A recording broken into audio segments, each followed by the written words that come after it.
When a baby is born, we always say, aren't we so lucky? We are the luckiest people to see this new person, this new little innocent little person.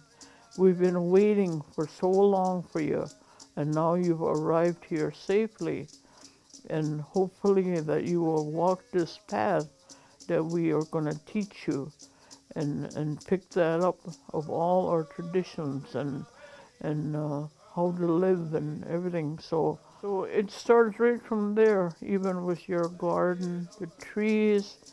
We all start the same, right from one little wee cell, and we turn into great big human beings. And everybody is good. There is no such a thing as a bad person. Everybody has a goodness in their hearts, and we gotta remember that. Don't ever judge anybody. And we are not to be judging anybody. We're always supposed to be thankful that we've seen those people again. And if you have your own family or you're by yourself, whichever, you're supposed to stand by your garden and say the Thanksgiving address to thank the Creator, first of all, that you were able to do this little deed of planting a garden. And then you bless the seeds. You ask the seeds, now I put you back in the ground where you originally came from, and so now I'm going to put you back. And I'm praying that you will uh, nurture, like to the point of you are going to be standing upright for me, if I would be so lucky as to see that happening again, because I prayed for this last year and it was so abundant for me that this year I even pray again. The beans and the corn and the squash, those three sustenance are a sister to the women. And the reason why they say that is because if you look inside of your body, you can see that corn as your kidneys, your bladder, and as your pumpkins is on your back, and so is your squash. It's all in there. And so that's what is keeping you functional all the time. And every once in a while you eat that, and it'll help maintain it. It's like greasing a car. You know how it's got to have oil all the time? Well, so does your body. It's got to have this oil. So what you do is renew that corn, beans, and squash that is already in your body. And if you look at all the organs, they're shaped just like it. And so that's why it's important to have a garden and to plant your own garden. And women, that's their job to do that, because there are sisters, those three sustenance. And that's what's helping us. And even the corn silk, uh, that should be kept at all times, and you can drink that every once in a while, and that's to clean out your kidneys and your bladder, so that everything will always be washed. It's like doing your laundry every once in a while, and keep washing it out, and because if you don't, it'll get dirty, and eventually it'll fall apart. My mother used to say to me, do your laundry properly, she says, because if that dirt stays in there, it'll eventually wear it right out. And that's exactly what happens to us too. Which why we have to keep washing it and keep cleansing it all the time. Our mothers can't provide nourishment for us, the corn can, because the corn is so close to the women that it too gives a milky substance that you can give to your child. And everything is in there for that baby to be nurtured and have this really good mind and everything. And that's what we pray for. and on, we've seen our garden flourish with beans, corn, and squash. That was so good for us. And drying it, we dry all the apples, we dry the pumpkins, and we dry the corn and beans, and we got them all hung up. We can see it in our storage, and always keep them inside of their coats, because if you don't, then the bugs will get at it. But if you keep them inside with their coats on, you'll have an abundance all through the winter of eating your beans and corn and squash, because they are just like you. When it gets cold, what do? You put on more clothes, and you layer your clothes. And same with the plants. They have to have all their coats and hats and everything, just like us.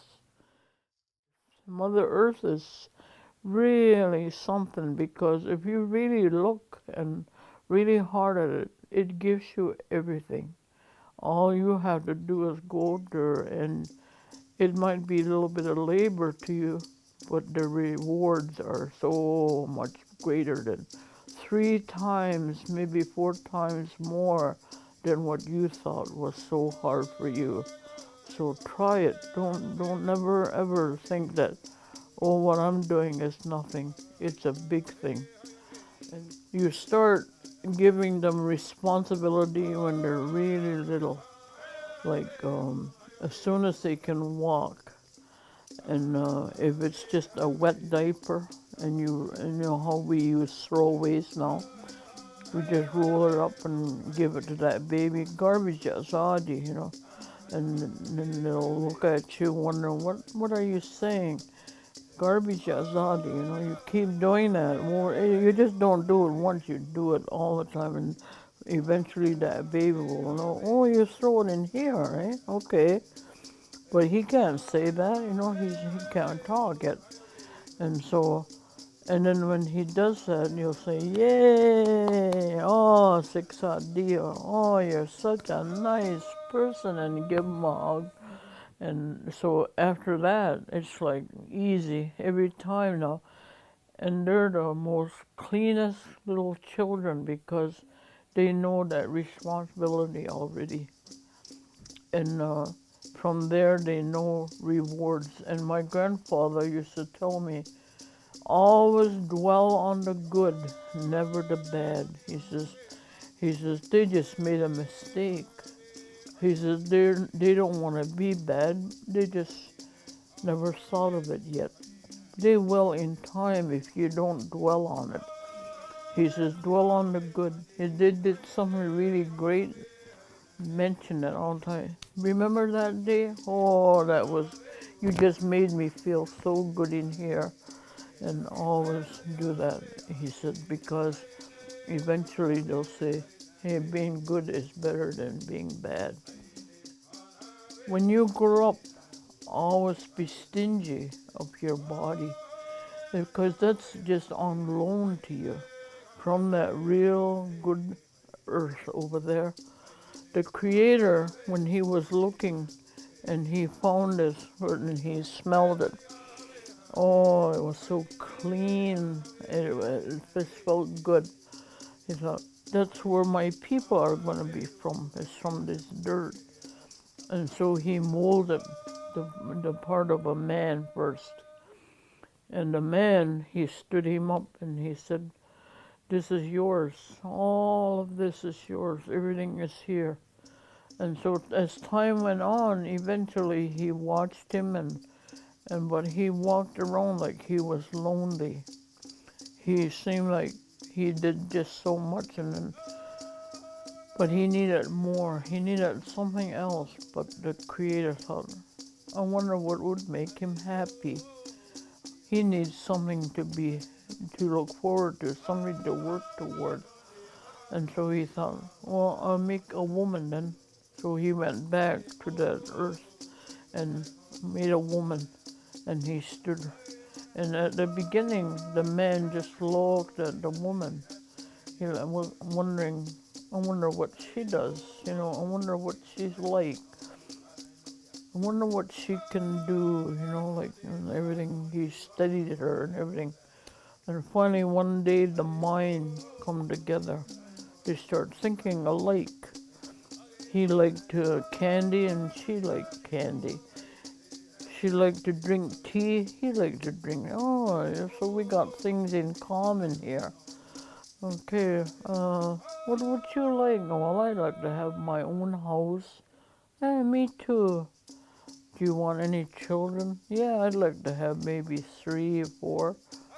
Yeah, that's just what I was thinking. A little dog, and stuff like that. So the minds were starting to work. And the last thing he says is when you get married, and it's a binding thing now. And and you're to be so lucky when one day you notice between the two of you will become a baby, a little person in the image of both you and her. And isn't that great looking at things and you remember, hey, I remember when I used to do that. And she'd say, yep, I remember when I used to be like that. And then things will come out and they'll say, that's me again, but I'm young again. And that's how you start to think. It's like you're a young person again. There's always a helping hand out there, somebody to give you something, words of encouragement, words of health, whatever you need, but we're always there to help. So don't ever feel like that you're alone. If anything happens, there's always somebody that will almost like to say, bail you out, I guess.